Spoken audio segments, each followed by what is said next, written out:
Como les decía, este es un ciclo de charlas llamado Humanidad Laboral, y esta es la última de las charlas de este mes de marzo, en donde vamos a hablar de felicidad para el trabajo. Y hicimos este pequeño ejercicio para ver, bueno, qué es lo que entendemos primero por felicidad, cómo lo expresamos en palabras que cada uno puede entender, ¿cierto?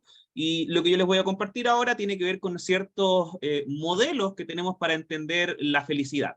Es decir, cosas que han sido estudiadas sobre la felicidad y cómo se entiende a escalas quizá más generales, o integrando todas estas percepciones que cada persona puede tener de forma más subjetiva.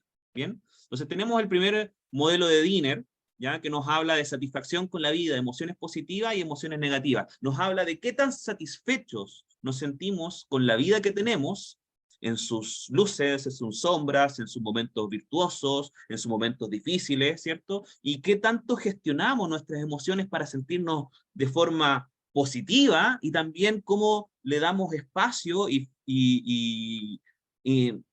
¿cómo se llama? Abordamos las emociones que nos hacen sentir de mala manera, emociones más negativas, ¿ya? Wiener habla de que la felicidad tiene que ver con esta satisfacción que sentimos en la vida, cómo nos sentimos al respecto y cómo gestionamos nuestras emociones, ya sea positivas, negativas, en cuanto nos haga sentir. ¿Bien?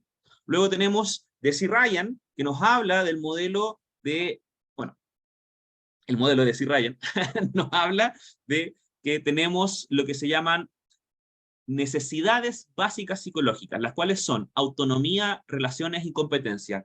Toda persona necesita estas tres dimensiones para sentirse, como dice la palabra, básicamente ameno, básicamente satisfecho. Bien, autonomía como la facultad que tenemos para actuar y funcionar de forma independiente, las relaciones que por supuesto como seres sociales que somos necesitamos de otras personas para poder definirnos, interactuar, crecer, construir, y la competencia que tiene que ver con las capacidades que tenemos para gestionar nuestras características, nuestras funciones, nuestra forma de vivir la vida.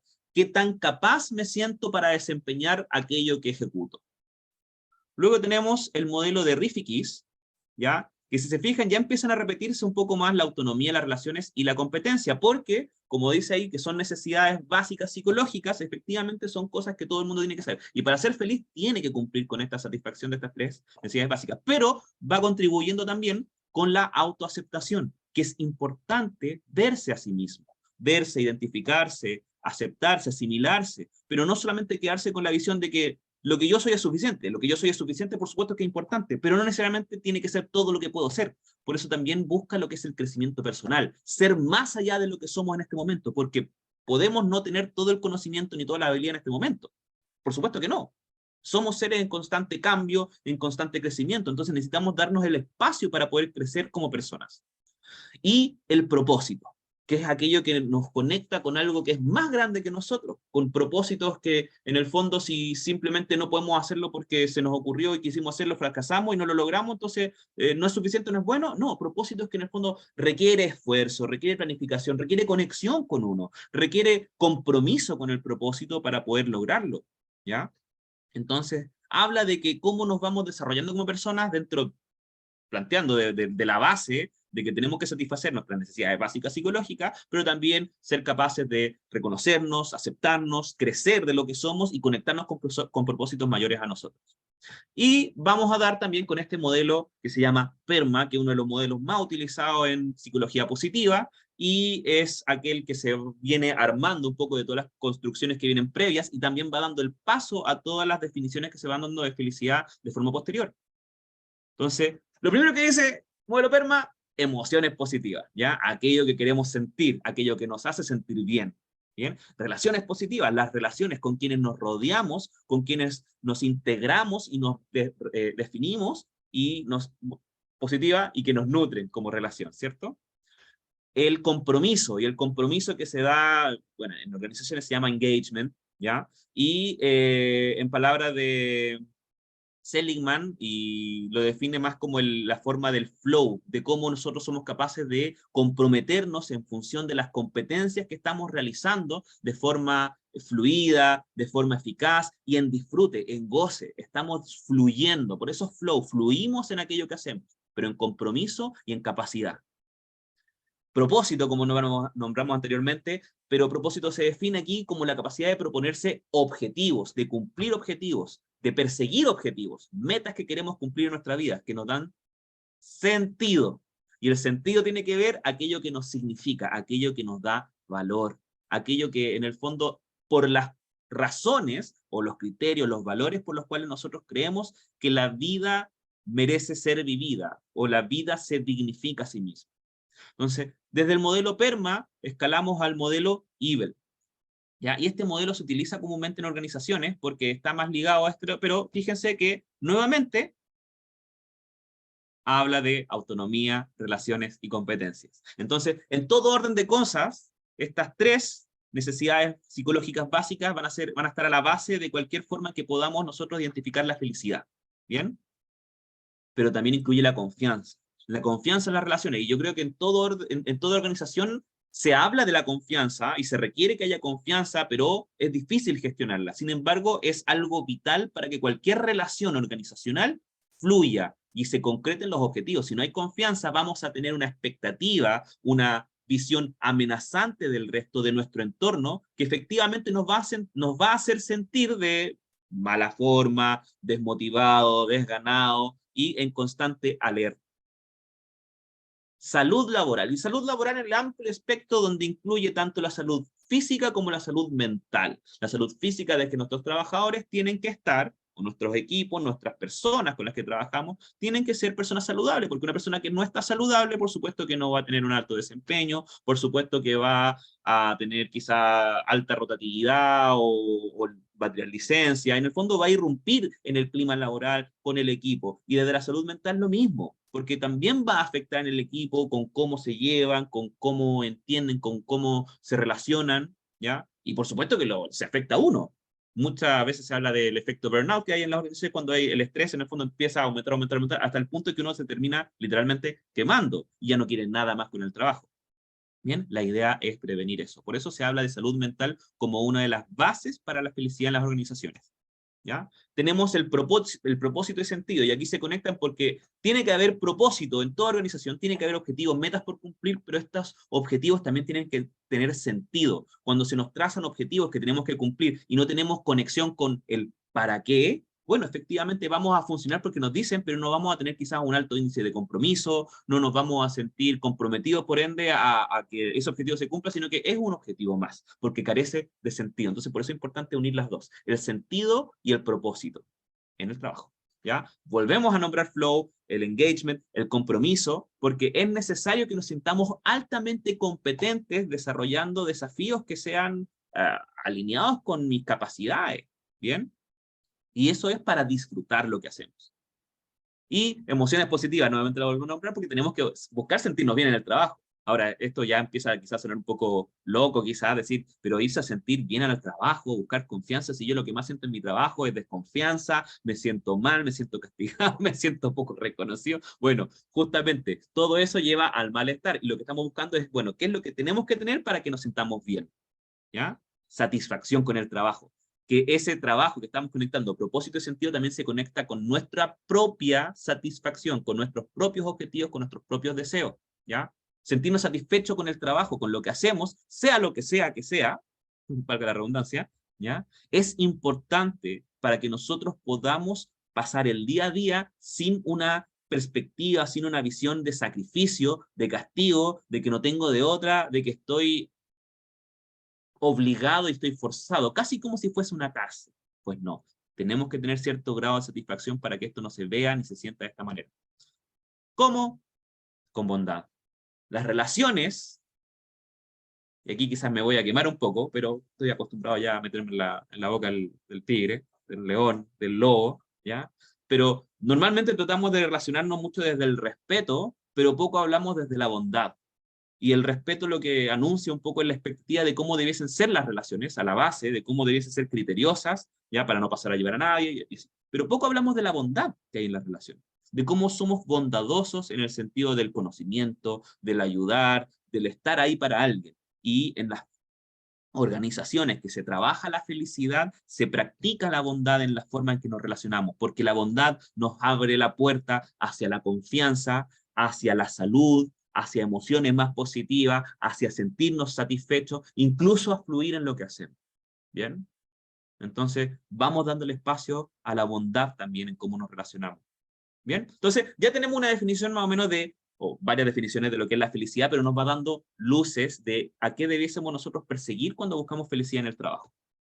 Y ahora vamos a hablar del trabajo, un poco lo que vinimos, ¿ya? Y en el trabajo vamos a tener tres dimensiones lo que el trabajo nos va a proveer u ofrecer, en todo orden de cosas, ¿bien? Primero, cierto nivel de objetividad de lo que es el trabajo. Todo trabajo, por supuesto que tú vas a desempeñar un determinado rol, con determinadas funciones, y de acuerdo a una determinada remuneración. En el fondo, hacemos lo que hacemos por un cierto valor, ¿ya? Y hacemos, de acuerdo a las funciones determinadas, en un rol en que nos representamos dentro de la organización. Luego tenemos las relaciones, que tiene que ver con todo el orden de las formas en que nos relacionamos con las personas. Y siempre nos vamos a relacionar con algún líder, ¿ya? Con el contexto social, cultural, la misión, visión, en el fondo, ¿cuál es el contexto laboral? ¿Cuáles son las condiciones en las que la organización se encuentra? Y así como el cliente, que está incluido en el clima, el cliente tanto interno como externo. Externo, aquel que le vamos a prestar los servicios, y interno, aquel con el que vamos a compartir en el horario laboral, ¿ya? Nuestros compañeros, nuestra jefatura, el área anexa, los proveedores, todo lo que en el fondo está dentro del negocio, como personas. Y desde la subjetividad. Y la subjetividad tiene que ver con todos aquellos conceptos que nosotros definimos que tienen relevancia e importancia en el trabajo, pero muchas veces a la hora de definirlos nos faltan palabras. Sabemos que son importantes, pero no tenemos muy claro a qué nos referimos cuando lo decimos. Siempre son como ideas más generales, más subjetivas, pero de alto valor. Pongo tres como ejemplos, que son, por ejemplo, el respeto, la comunicación y la confianza. El respeto, todo el mundo en el trabajo habla de que el respeto es importante, pero a la hora de definir ya, pero ¿cómo es el respeto para ti? ¿Y cuál es el respeto? Empiezan a dudar, porque no saben a qué se refieren con respeto, porque hay ambiguas definiciones de respeto y cómo nos relacionamos, porque partamos de la base de que tenemos un respeto que está en construcción y está en capilla también, porque antiguamente se hablaba de que el respeto era muy importante, antes la gente se respetaba mucho, pero eso no es tan así. Antes la gente no se respetaba, se tenía miedo. Se entendía que el respeto se enseñaba a través del miedo. Y hoy día, como no se puede enseñar respeto a través del miedo, el respeto queda un poco cojo. Entonces, hay que ver nuevas formas de cómo nos respetamos. La comunicación, por supuesto que es importante, pero ¿cómo nos comunicamos? Como podemos, como podemos. Difícilmente tenemos todas las herramientas comunicacionales. Incluso las personas que se dedican a esto tienen que seguir capacitándose y aprendiendo al respecto, porque la comunicación es una tremenda herramienta, pero con demasiada información que hay que tener consciente y no constantemente la tenemos. Y la confianza, que nuevamente esperamos que haya confianza, pero tampoco sabemos cómo entregarla. Siempre estamos esperando, ya voy a decir siempre, pero no debe ser siempre. La mayoría de las veces estamos esperando que la confianza venga del otro hacia uno, y cuando la otra persona confíe en mí o me demuestre confianza, entonces recién ahí yo voy a generar esa confianza con otra persona. Entonces, todo el mundo piensa igual, por ende todos desconfiados con todo. ¿Cómo lo definimos? ¿Cómo lo armamos? ¿Cómo lo gestionamos? Bueno, eso va en la subjetividad de cada persona. ¿Bien? Hablamos de felicidad, hablamos de trabajo, y vamos a hablar de motivación. Porque si vamos a hablar de felicidad en el trabajo, tiene que ver, está directamente relacionado a la motivación, el sentirnos enérgicos, entusiasmados, con ganas de hacer lo que hacemos, ¿ya? Entendiendo ya lo que es el trabajo y lo que es la felicidad, pero muchas veces cuando hablamos de motivación en las empresas, y no me voy a ir a las definiciones más antiguas que hay de motivación, ya, cuando hablamos de empresa, o sea, de motivación en la empresa, muchas veces nos vamos a referir, pero es que el sueldo, si me pagan los bonos, si me pagan más. Muchas veces la motivación se entiende como esta forma en que rentabilizamos, y eso en el fondo mi energía es de acuerdo, o mi compromiso quizá, es de acuerdo a la cantidad de dinero que ingrese yo por demostrarte eso. El problema es que esa motivación, que se entiende en algunos casos como algo externo porque proviene del medio, ya tiene que ver con que en el fondo mi energía está dimensionada de acuerdo a cuán satisfecho yo me sienta, y la satisfacción es interna, cuán satisfecho yo me sienta de acuerdo a los recursos que tú me entregas, las condiciones que se dan, etcétera. ¿Bien? Entonces, para no irnos tan a la base de lo que es la motivación extrínseca o intrínseca desde esta mirada, vamos a entender la motivación como una forma de autoaprobación, ¿ya? Porque toda motivación proviene de dentro. Independiente que por factores externos se promueva, la motivación, la energía, las ganas vienen de dentro. Porque nosotros de forma interna estamos aprobando aquello que es interno o externo, ¿ya? Y de esta manera hay dos corrientes, hay dos modelos que se definen, ya sea la autoaprobación que es controlada o la que es autoadministrada. Controlada o control extrínseco tiene que ver con todo aquello que nosotros vamos a recibir del medio y vamos a abstraer hacia nosotros. Lo que reconocemos como la recompensa y el castigo, ¿ya? ¿Cuánto tú me vas a pagar o qué es lo que va a pasar si es que yo no ejecuto la tarea?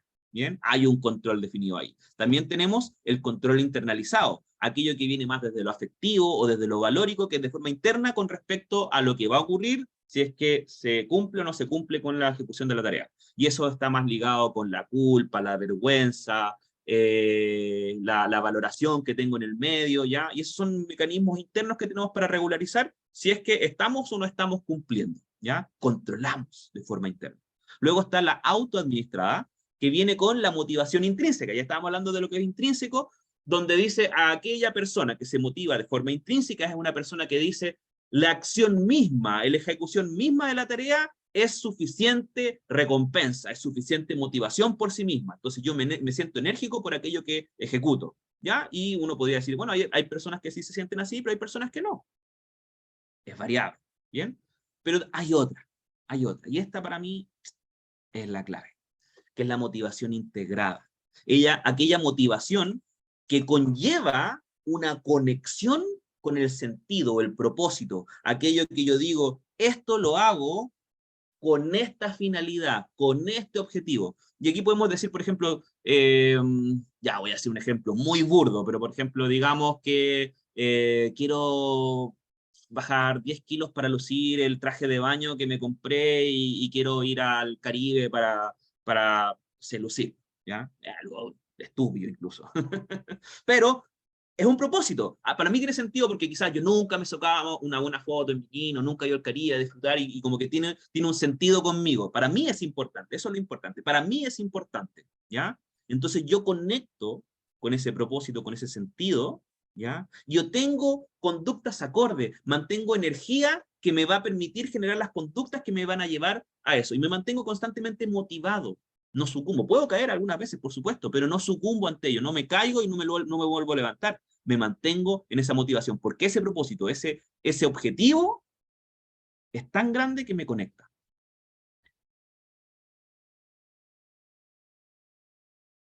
Ya, sí, tenía una pequeña historia, la voy a contar cortito. Creo que me alcanza el tiempo. Sí. No sé si vieron un capítulo de Los Simpsons, para los que ven Los Simpsons, ya hay un capítulo muy bonito que me gusta, que es cuando Homero, no me acuerdo cuáles fueron las circunstancias específicas, pero Homero le iba bien y se iba del trabajo, y al irse del trabajo despotricaba contra el jefe, porque el jefe, si lo conoce Mr. Burns, es terrible, es un ogro, ¿ya? Y por a veces motivo tiene que volver al trabajo, si viene con la cola entre las patas, viene así pidiendo como limón, así por favor devuelve el trabajo, y Mr. Burns, claro, lo vuelve a contratar, lo toma, pero ahora le dice, tú estás obligado y vas a estar trabajando aquí hasta el día que te mueras, y cada día que trabajes aquí quiero que lo sientas como un castigo, que quiere que sientas que estás en el infierno, y con todo esto, y le pone un tremendo recordatorio en la pared, con palabras grandes que le dicen, recuerda que hasta el día de tu muerte tú me perteneces y nunca vas a salir de aquí, y un montón de cosas así que son palo, palo, palo, palo tras palo, ¿ya? Y Homero había tenido que volver al trabajo no me puedo acordar bien de la situación, pero por una razón por su hija, y tenía que poder proveer a su hija, a su familia, no me acuerdo muy bien cómo era la situación, y lo que hace es traer un montón de fotos de su casa y las pone en este recordatorio de determinada forma, que las tapa ciertas palabras, y la frase que dice al final es, recuerda, esto lo haces por ella, y eran puras fotos de su hija. Entonces, el trabajo ahí para él no se vuelve el sacrificio o el castigo que le habían dicho, sino que se vuelve el medio, que si bien no quería hacerlo, pero tenía un sentido que era mucho mayor, un propósito que era mucho mayor, que era por su hija. Entonces, ¿cómo empezamos a generar sentido en el trabajo? ¿Bien? Y los estudios han enfocado 4 dimensiones que significan o dignifican el trabajo. Y aquí van a reconocer algunas. Autonomía, competencia, identificación y contribución. ¿Ya? Autonomía, como hablábamos antes, tiene que ver con la facultad que tenemos para actuar de forma independiente. Cuando actúo de forma independiente es que confío en mis capacidades y otras personas confían en mis capacidades. Y eso me hace sentir de forma valórica, de forma significativa. ¿Bien? Entonces, ¿qué permite la autonomía? Que haya confianza en mí mismo y otros en mí. La competencia, como hablábamos antes, tiene que ver con el nivel o la capacidad que tenemos para desempeñar nuestras funciones y sentirnos capacitados y sólidos, ¿ya?, en lo que hacemos. Por supuesto que nuestras capacidades no siempre van a ser suficientes y vamos a necesitar entrenar, capacitar o mejorar. Por eso coaching viene siendo una muy buena herramienta para poder determinar, identificar cómo van haciendo mis capacidades y cómo las puedo ir mejorando. ¿Bien?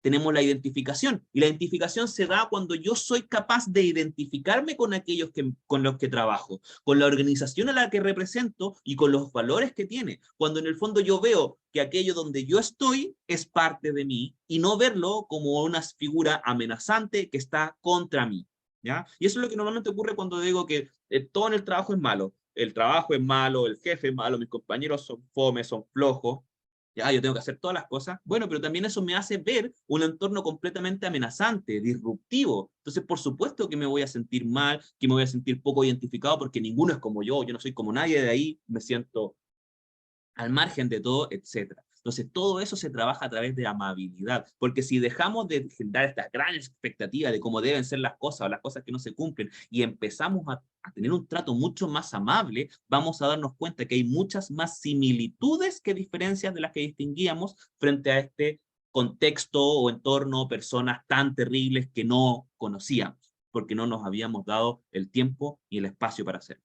Y la contribución, que tiene que ver, en palabras muy simples, bueno, ¿qué es lo que tú aportas? ¿Qué es lo que tú traes aquí a la mesa? Porque constantemente, como hablamos antes también, es desde la expectativa de lo que yo quiero o como yo espero que sean las cosas, pero pocas veces conversamos y hablamos de lo bueno, lo que yo aporto, ¿ya? Y la contribución es eso, es ¿qué es lo que tú aportas? Porque cuando empezamos a tener un diálogo, un lenguaje sobre lo que uno realmente aporta a las cosas, podemos recién empezar a hablar de una cultura de gratitud, podemos empezar a reconocer aquello y apreciar aquello que es, está, se da, se entrega, ¿bien? Si estamos constantemente esperando como las cosas debiesen ser, por supuesto que en vez de estar agradeciendo y apreciando lo que sea que haya, vamos a estar condicionando y evaluando y criticando cuando no corresponde a lo que yo espero que sea. Entonces, eso nuevamente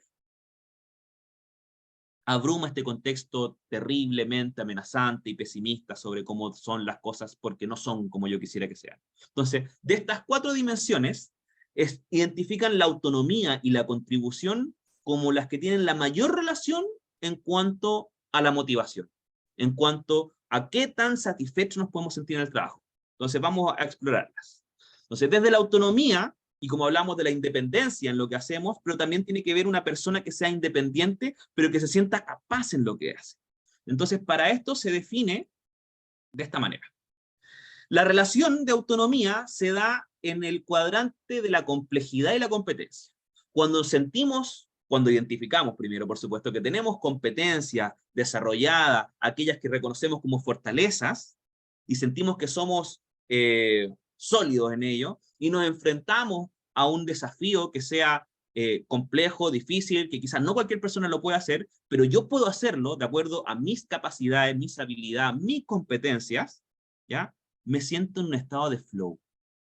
Porque cuando yo soy capaz de aprovechar todo mi potencial, mis recursos, mis conocimientos, mis habilidades en un desafío que está a la altura de mis capacidades, me siento fluir. Y las cosas que se veían difíciles pasan muy sencillas. Pero tengo que tener ojo que el nivel de complejidad no supere mi nivel de capacidad. Porque si no, ¿qué es lo que pasa cuando hay una alta competencia? Perdón, una baja competencia frente a un desafío que es altamente complejo, pues viene la ansiedad. Nos sentimos ansiosos. Y conductas que conllevan la ansiedad tiene que ver con la procrastinación. Porque cuando yo siento que un desafío es demasiado complejo o es demasiado elevado o mis competencias no son suficientes para cumplir frente a ese desafío, entonces yo postergo. Yo postergo aquello que es muy difícil para otro momento, para otro lugar, ¿ya? Generalmente, como dice el buen chileno, lo dejamos para última hora. Entonces, ¿qué es lo que hacemos mientras tanto? Bueno, cosas que nos sintamos capacitados, o nos sintamos cómodos, nos sintamos satisfechos, ¿ya? Por eso dejamos tareas más minuciosas, más pequeñas, donde nos sintamos seguros, donde mi competencia o mi nivel de competencia no se vea desafiada o no se vea percutida por ella. Ahora, ¿qué pasa cuando tenemos bajos niveles de complejidad y altos niveles de competencia? Pues nos aburrimos. Nos aburrimos del trabajo rutinario, nos aburrimos del trabajo para el cual yo siento que mis capacidades, mis competencias están por sobre. Por eso en muchos casos, cuando están evaluando en entrevistas de personal, cuando una persona está sobrevalorada para el cargo, es porque una persona que tiene grandes niveles de competencia para un cargo que tiene un bajo nivel de complejidad sobre sus capacidades. Y lo que pasa con una persona que se aburre, se frustra y posiblemente, y lo más probable que sea, es que se vaya buscando algo que sea más desafiante, porque las personas buscan eso. No solamente estabilidad, sino que también desafío. Cuando alcanzan el nivel de estabilidad, por supuesto que es importante, pero cuando alcanzan el nivel de estabilidad, buscan crecer, buscan desafiarse, buscan ponerse a prueba, buscan crecer, buscan más. ¿Bien? Siempre estamos buscando más. Entonces hay que tener conciencia de ello. Ahora, ¿qué es lo que ocurre cuando tenemos baja competencia y tenemos baja complejidad? Y aquí es donde está la insatisfacción. Nos sentimos tremendamente insatisfechos porque lo que hacemos no es suficiente, pero tampoco vemos o sentimos que nuestras capacidades den para más que lo que hacemos. Entonces nos volvemos personas insatisfechas y cuando somos personas insatisfechas empezamos a ver todos los problemas que hay, pero en los demás. Como que todos los demás tienen problemas, o en el fondo todos los demás me amenazan o me tienen en este lugar donde yo no puedo crecer, donde yo no puedo ser, donde yo no puedo disfrutar, donde yo estoy mal. ¿Ya? Y la insatisfacción está muy ligada con lo que nosotros conocemos como la victimización. Cuando una persona se ve, se representa como algo muy víctima, efectivamente se ve como una persona en donde todo el contexto, todo lo demás es demasiado para esa persona, que no tiene la capacidad, las competencias, no se le da la oportunidad de salir de ahí. Está obligado y forzado a mantener su postura de víctima. ¿Bien? Autonomía. Ahora con la contribución, también se ha determinado que hay 3 formas de abstraer la contribución en temas organizacionales. Y lo primero que habla tiene que ver con conectarse, con el bien que entrega la organización. Si me es difícil ver el valor que tiene mi labor, porque solo sé lo que yo hago y no veo más allá, tengo que ir más allá de mí. Tengo que conectarme con el bien que entrega la organización. Que quizás si yo hago una tarea que es rutinaria, una tarea que es muy específica, quizás obviamente no voy a ver el impacto que repercute esta conducta, esta acción en el mayor logro. Pero cuando yo voy hacia la visión o lo que esta empresa para la cual trabajo hace por el mundo, por supuesto que veo que mi impacto sí tiene valor. ¿Ya? Y ahí es donde nos fortalecemos a través de la misión, donde nos conectamos con lo que estamos haciendo, impacta en la escala, ¿cierto? A la gran medida, ¿cierto? En el bien que como empresa, como organización, podemos contribuir. ¿Bien? También tenemos el ayuda al cliente, porque cuando tenemos la conciencia de que estamos ayudando a alguien, ya sea con lo que sea el servicio, la calidad, incluso cuando no lo resolvemos, pero lo hacemos de buen ánimo, con buena gana, podemos ver un impacto positivo visible en el otro, ¿ya? Cuando tenemos un impacto visible en el otro de que la persona se siente satisfecha, agradecida, de que la persona realmente resolvió su problema o satisfació sus necesidades, efectivamente podemos sentirnos que estamos haciendo algo, que nuestro actuar, nuestras funciones, nuestras conductas, nuestras competencias son válidas porque dan resultados. Y ese resultado lo estoy viendo en la persona que estoy ayudando. Y finalmente, cómo ayudamos a nuestros compañeros. Como hablamos de la bondad, pero también lo vamos a conectar con la cultura de gratitud, ¿ya? Si yo no tengo la disposición o la iniciativa de ayudar, entonces, ¿cómo voy a ser capaz de agradecer las cosas? Porque siempre voy a estar esperando que las cosas sean. Desde la expectativa no hay cultura de gratitud, porque cuando hablamos desde la expectativa, siempre vamos a estar esperando que las cosas es que así debiesen ser. Y me ha pasado en muchas empresas a las que he ido a asesorar, en donde ¿por qué debiese una persona agradecer lo que hace si es que se espera que eso sea lo que cumpla? Pues Justamente por esto, porque si no soy capaz de agradecer o tener conciencia de gratitud, la persona va a dejar de tener la conciencia de ayudar, porque no es agradecida. Y sin embargo, cuando ayudamos y esto entra en conciencia, esto se promueve a nivel social. La gratitud es contagiosa y agradecer, por supuesto que promueve que las personas sean más colaborativas. ¿Bien? Y para acá hablar de la gratitud, que es para otro tema, pero la gratitud efectivamente está conectado con cómo nosotros también nos sentimos con respecto a nuestro entorno. En vez de ver este entorno amenazante, en donde están todos contra mí, desde la gratitud puedo ver un entorno mucho más positivo, en donde hay mucha más posibilidad y mucho más bienestar que antes no podía haber por la negatividad. Y para ir cerrando, quiero irme con una frase que dice Ilkka Niini Luoto, que dice, ¿cuál es el sentido? Para él, no voy a decir cuál es el sentido, pero para él el sentido en la vida no es ser feliz. Redoble de tambores. No es ser feliz. Estábamos hablando de la felicidad, pero ¿cómo no es ser feliz? Bueno, el sentido de la vida para él no es ser feliz, es autorrealizarse, trabajar y actuar en beneficio de otros. Y aquí es cuando se promueve un poco la visión en que somos seres sociales y como seres sociales no vivimos de forma individual absoluta, ermitaña y desconocida del mundo. Necesitamos de otras personas. Y así como necesitamos de otras personas necesitan de nosotros. Si somos capaces de entender esta premisa, es que podemos tener una visión no tanto desde la felicidad, sino desde el sentido. Porque la felicidad llega cuando trabajamos y actuamos desde el sentido. Cuando nos autorrealizamos, crecemos nosotros mismos, nos desarrollamos como personas, como trabajadores, con nuestras familias, con nuestros seres queridos. Cuando trabajamos, cuando tenemos sentido de utilidad, cuando nos sentimos autónomos en lo que hacemos, cuando nos sentimos funcionales y capaces y estamos en flow, ¿ya? Y por supuesto cuando actuamos en beneficio de otros, cuando cultivamos y practicamos culturas de apreciatividad y de gratitud, donde ya no nos vemos con este entorno amenazante y terrible que tenemos la predisposición a ver y lo vemos como algo mucho más posibilitante y que está lleno de cosas que nos pueden entregar si tenemos la disposición a dar. Eso tenemos para hoy.